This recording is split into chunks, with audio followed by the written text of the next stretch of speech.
For the latest on the impeachment process, I'd like to welcome on Jack Wyman, a Republican congressional candidate for Texas's 26th district. So, Jack, I really appreciate you coming on tonight. A lot of moving parts. First, with those investigations that kind of spurred overnight. A lot of news regarding those. Before we get to impeachment, what do those type of things tell you about the state of the government? Is there a reason why the people are generally kind of skeptical and don't have that much trust in their government?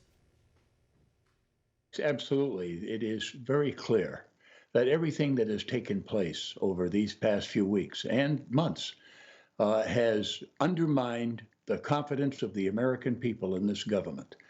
It's disgraceful what has happened. I think what we've seen, the latest displays with the Nancy Pelosi pens and all of the false drama and all of the hypocrisy and the mockery, I think have angered the American people and I think undermined very significantly their confidence in their government. And it's a tragedy.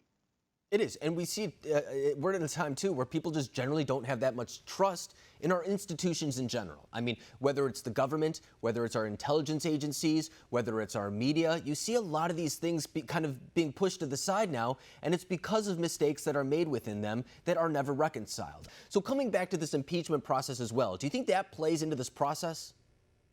Oh, absolutely. I think it does. One of the things we haven't focused on is all the abuse that took place in the previous administration. There began under the Obama administration and the senior officials in the administration efforts to undermine Donald Trump's campaign for the presidency in 2016 and his transition to the White House, and they have been ongoing. So if we are going to be investigating this president, President Trump, what we really need to focus on instead is what took place before he became president. And we've ignored that. The Pfizer abuses are just one example. And the person that was appointed to look into this is somebody who doesn't think that Pfizer's done anything wrong. You talk about the fox guarding the chicken house. I mean, that's a prime example of that.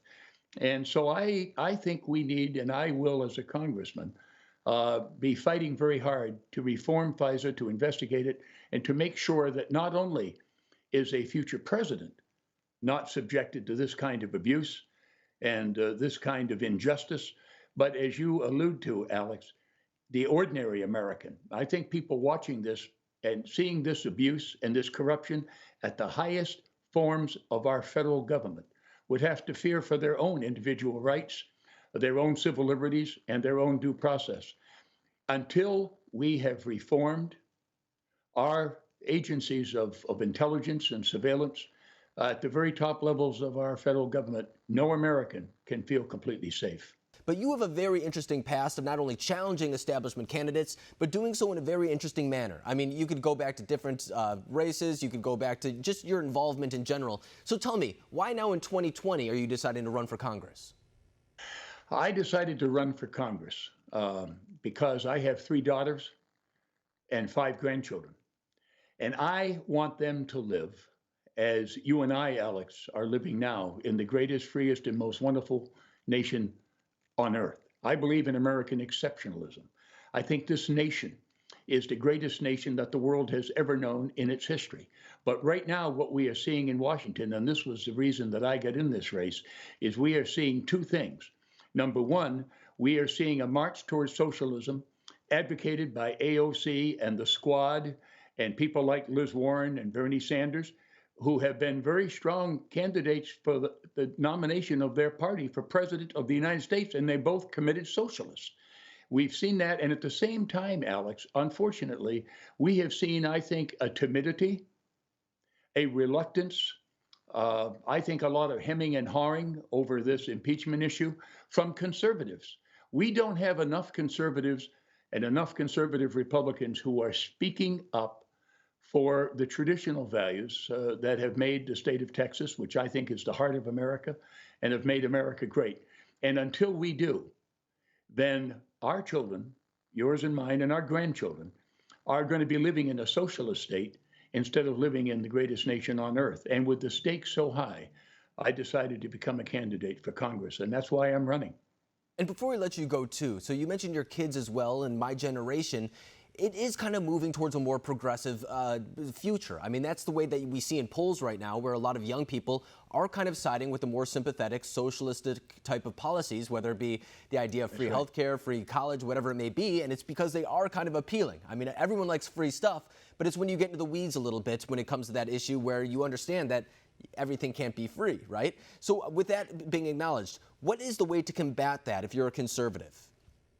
Well, I think one of the things we need to focus on, Alex, is our education. Our schools, our universities, our college campuses. I'll tell you one thing I would do as a congressman. I would make sure that if a university or college is seeking any federal aid, directly or indirectly, from our national government, that they be required to honor free speech on their campuses. We have not seen that. What we have seen, and the reason that our young people are moving toward a socialistic bend and embracing these, promises of free everything, is because in the college and university classrooms, the conservative voice has been shut out. Conservative speakers have been harassed. They have been literally hounded from the campus. They have been prevented from speaking, so that our young people are not getting both sides.